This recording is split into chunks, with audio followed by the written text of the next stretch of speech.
Welcome to the 12-Step Recovery Evolution podcast. Visit recoveryevolution.co.uk for more episodes, helpful resources and links to our social media. Also visit the site for information on how you can attend a future Zoom session or workshop live. Thank you.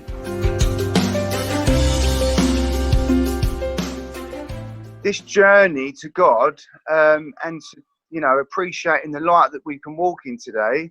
Do you experience that as being happy, joyous and free? Do you always feel good? Or, what's your experience on that stuff? Question. Well, I wouldn't say that it's been a happy, joyous and free. I mean, I don't, like most people say, I expect to be happy or I'd like to be happy, but kind of let that go quite a few years ago. I don't kind of put my sobriety, my spirituality in on the condition that I'm happy or not. In actual fact, I've kind of learned over the years that not to place too much over importance on how I feel anyway, because my feelings are fickle.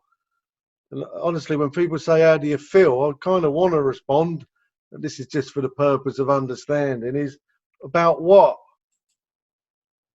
I feel really bad about that. I feel really good about this. I feel mediocre about that. I don't know what I feel about that. And so, I kind of like for the overall. I kind of like to go for the overall. The overall experience that I've had in my life is amazing and wonderful and still is. But whether has it been painful? Yeah, it's painful dealing with yourself.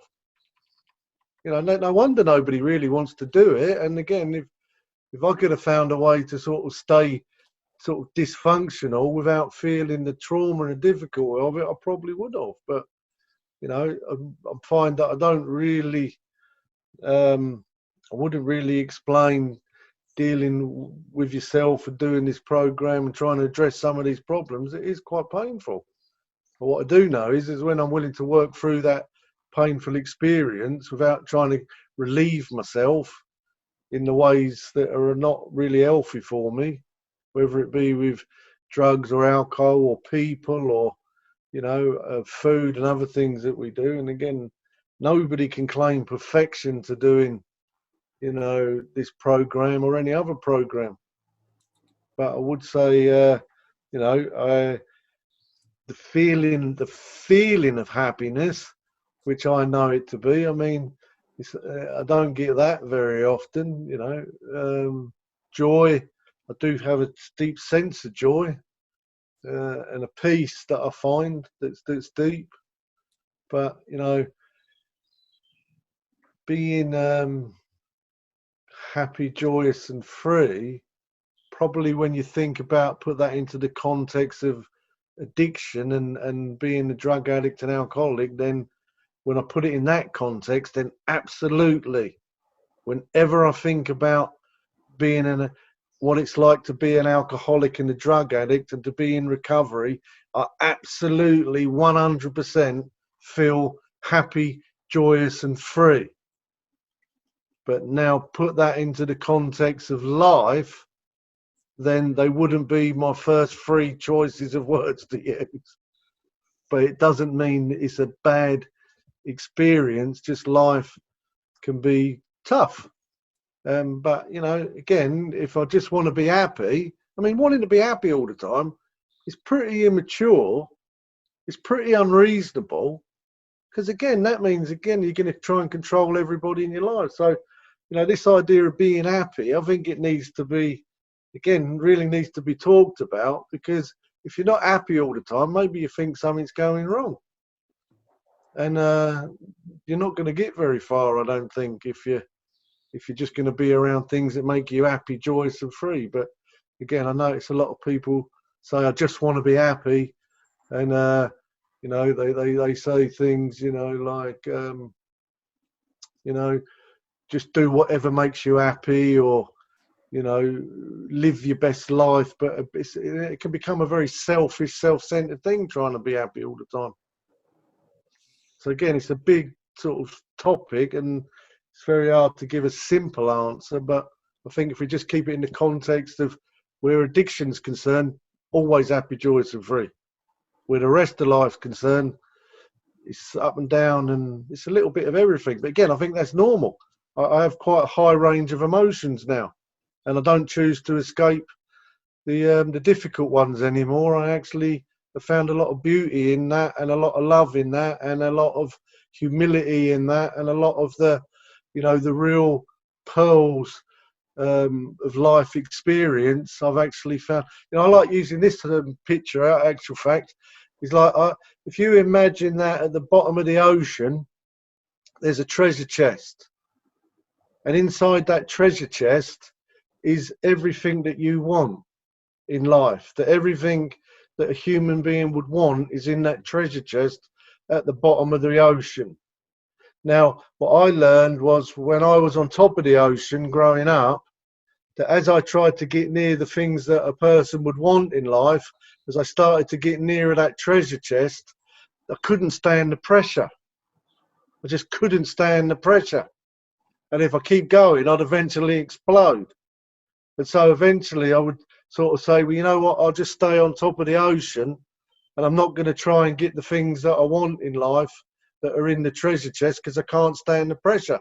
So then I start designing other things that are you know, that are not the things that you'd really want in a healthy life. But then coming into the fellowship and into my faith, that they sort of said, look, the way to the bottom of the ocean is to build a container. And through getting good sponsorship, good advisors to work in the program, helping to get rid of as much self as I can, having good people around me, and having a good spiritual belief, it's kind of given me a container. And now in that container, I can go to the bottom of the ocean and I can stand the pressure, and I can enjoy them relationships and all of them things that I just, even now, I honestly believe if you took away my container, I'm going to explode. I can't afford to be without my container. When I'm not contained, I'm a crazy, piss your pants, angry, violent, aggressive alcoholic. So, you know, it's not about me, it's about the container. And that's what we've been trying to help you guys build, is something that's a container. I can't be free from this completely. It says I get a reprieve depending on the maintenance of my spiritual condition, but my spiritual condition is the container that allows me to be able to stand the pressure, because life is a lot of pressure, isn't it? Nobody can deny that, but I can stand it. I sometimes feel crushed by it, but you know what? I can stand it. And when you read the spiritual books, they kind of talk about like being purified. It's like gold. When they first get gold out of the ground, it's full of all impurities. So what they do is they heat it up, and then as all the impurities rise to the surface, they wipe them off. And then it cools down again, and they heat it up, and all the impurities come to the surface. They wipe it off. And you know, a not so pretty picture is, I say, how'd you get the pus out of a spot where you put a bit of pressure on it? So I think that's what life is. But I think when you haven't got a program, it's sad because you get all the pressure, but you never get the sludge wiped off the top. So when you calm down, all of the sludge goes back in to the metal, and it's a wasted opportunity. Having problems in this world without a program is like a wasted opportunity. So people that just keep having problems without a program, the sludge comes to the surface, and then they shoot it around everywhere, and then they all calm down, and the sludge all goes back down again. And it's like, what a wasted opportunity. When you've got a program, the sludge does come to the surface. You might shoot it all around, but you wipe some off. And then you become a little bit more purified of that dysfunction and that self. So if you're not in that process, you're going to get heated up anyway. So the sludge is going to come to the surface, but that's not a bad thing. It's kind of what you want to happen.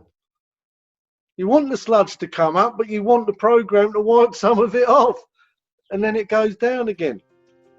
And so that's what a spiritual program is, in my experience. So I hope that answers that question.